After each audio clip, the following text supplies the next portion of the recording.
Good morning, you beautiful bunch of people. My name is Dan and I am the content creator behind the social media platforms Bimbling Books and Beer. What am I doing? Well, you join me here today out on the southwest coast path on the dawning of a new series that is being made exclusively for YouTube. I have set myself the very mediocre challenge of walking the entirety of the southwest coast path, which is 600 miles in total. I know, it's mad. But I want to bring you guys along for the story, and I want to create a guide to the southwest coast path that breaks it down into bite-sized, easy to digest chunks for you. So if you're thinking of walking the southwest coast path, you're planning a long expedition, you're planning to walk it just a bit at a time, this is definitely a series for you, and I am the creator that you want to be following. Okay, so before we go any further, hit that subscribe button. Follow along on the playlist as I walk the entirety of the southwest coast path. Today we are walking from the beautiful seaside village of Porthscatho, which is just along the coast, and I visited this morning, and I'm walking all the way to the ferry crossing at Place Ferry, which would cross over to St Maur's. The ferry's not going to be running today because it is February and it only runs from April to October. I'll tell you a little bit more about that when I get there, but for now, sit back, relax. If you want to learn a little bit more about the southwest coast path, then hit that subscribe button. This isn't going to be a quick journey. This is going to take us a few years to get through, but it's going to be worth it, trust me. Let's get going.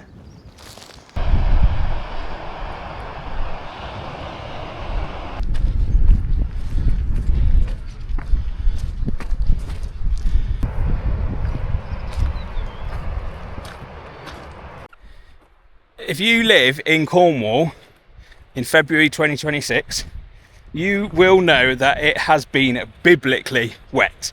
But the rain has stopped today, so I can get out and film this. And check out this sun.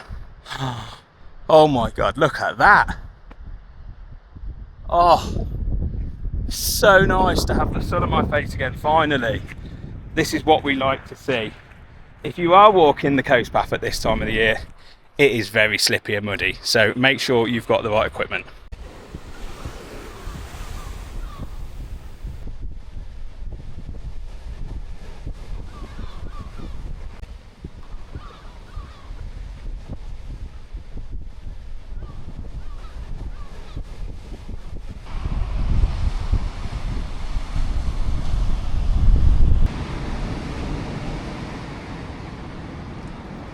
So I've just made it along to Towan Beach on the Roseland, which, if you don't know about Towan Beach, which a lot of people don't, come and check it out. Look, absolutely stunning.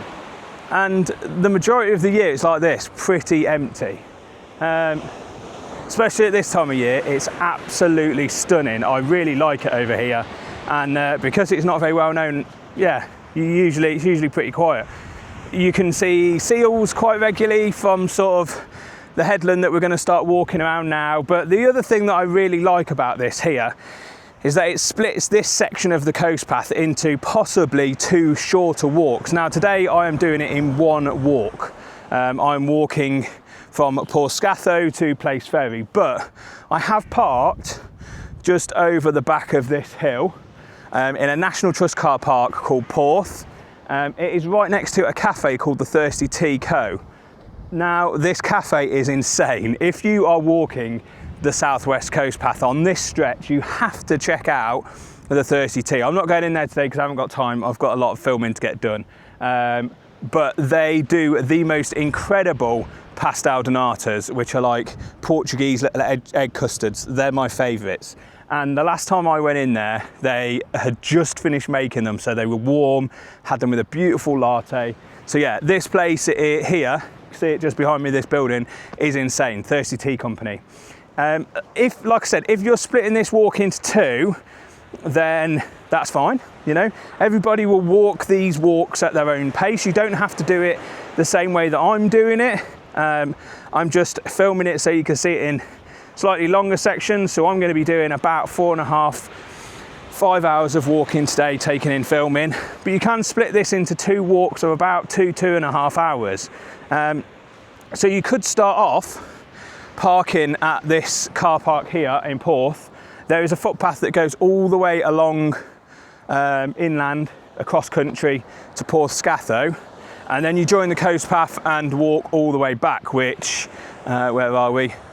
Is that way. Okay, so I've just come from Porthscatho, which is this way, and if you were cutting it in half, you would walk up to this point, and in a second there is a fork to turn right back up towards the cafe, and you can go back in towards the car park. So if you want to walk this in slightly smaller sections, then that might be for you. The strip that I'm doing today is about 10.5 miles as a full circular. That's not the stretch along the coast path. It's probably about 8-9 miles, quite along the coast path. But if you want to do it as a full circular, it's about 10.5. So just below me here, look, is where the fork of the footpath goes up to the cafe. But we're going to head along here where it starts to pick up a little bit. This section of the coast path starts to get a little bit more undulating. It's not as dramatic as some of the stretches we're going to walk. It's a glorious stretch, but it is a bit of up and down, and it's over hills as well that are grassy fields, which today is hard going because it's very muddy. And that will eventually work its way round to St Anthony's Head. But yeah, if you're splitting this up into 2 walks, you can take a little break here and head back up. If not, like me, let's get going.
Remember I said that this stretch of coast path was a bit undulating?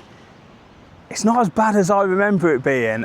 This bit is kind of flat, like there's obviously a few ups and downs like through the headland. There is one bit on this walk that I can vividly remember that was a bit of a lung burner, and it's this hill.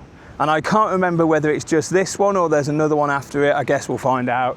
But I know that this is taking us up to St Anthony's Head. So yeah, this is kind of the first lung burner. It might be the last one on this stretch. If it is, then the rest of it after this is pretty much flat or downhill. But yeah, let's get this one over and done with.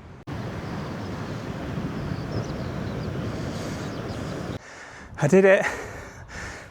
I've come up it. It's not as bad as I remember it being. Oh, it's definitely got my legs burning though. But what a cracking view of where I've come from. I think it's all slightly uphill now for quite a long time until we get up to St Anthony's Head. So I'll show you what it's like up there.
here I am on St Anthony's Head.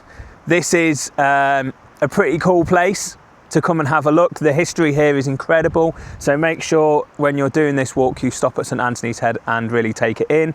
The views across to Falmouth are incredible, but yeah, this is a really nice place. I got a bit cold, the weather's turned a bit grim behind me.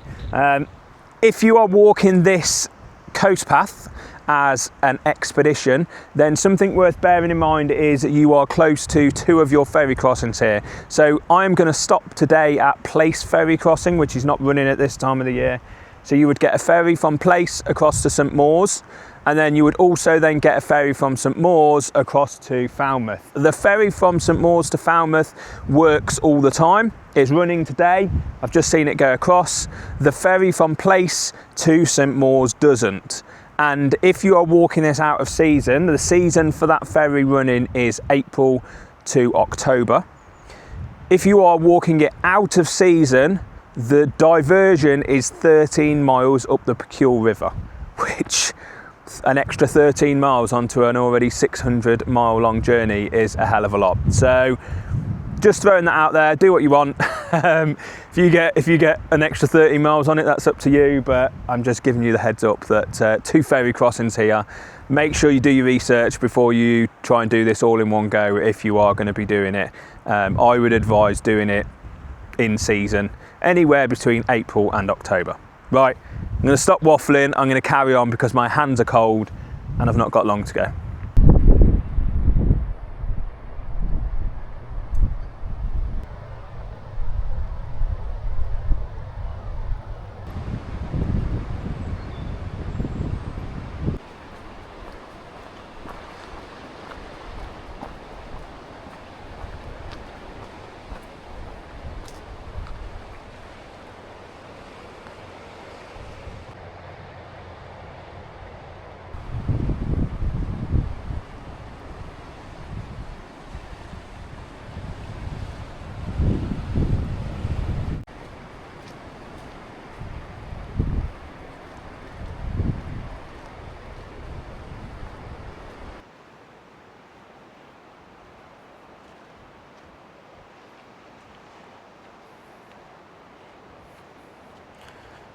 Walking along from St Anthony's Head towards Place, and this is just some of the devastation that Storm Goretti has caused in Cornwall in January.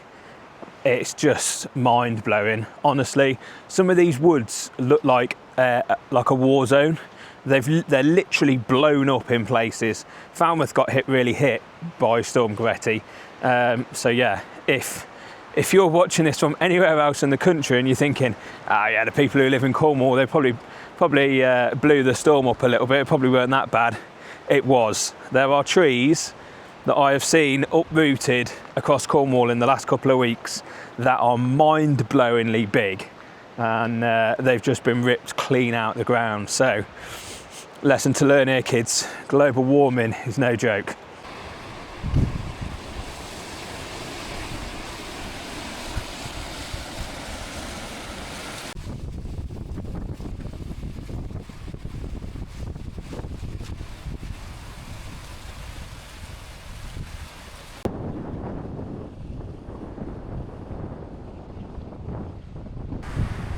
In true Cornish style, the weather has turned. Look at it. It'd forecast sunshine and a little bit of cloud all day today. It's now absolutely miserable. It's not very often you guys will see me with my waterproof on, and even the waterproof on my bag, because I'm not a massive fan of walking in the rain. But I'm quite enjoying this.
weather is hideous, but we're getting close to the ferry.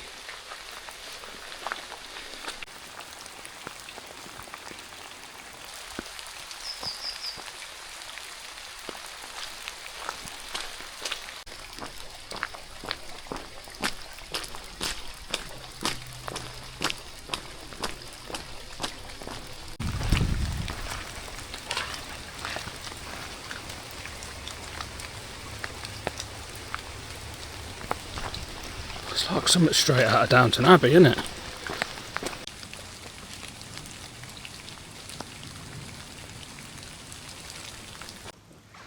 Well, there you have it, guys. We have made it all the way along to the ferry crossing at Place. If you are continuing with your onward journey, you're going to hop on a boat here and head across to St Maurs, and then from St Maurs to Falmouth. As you can see today, the ferry's not running. Remember, it only runs from April to October. So if you are walking this out of season, you will not be able to continue walking the Southwest Coast Path here. You will have to do a 13-mile circular route. Enough chatting from me today. I am soaking wet through. I've got caught in a biblical storm. I'm going to make a quick dash back along to the Towan car park. I hope you've enjoyed this one. Hope you go and give it a go. And join me soon for some more Bimling Books and Beer.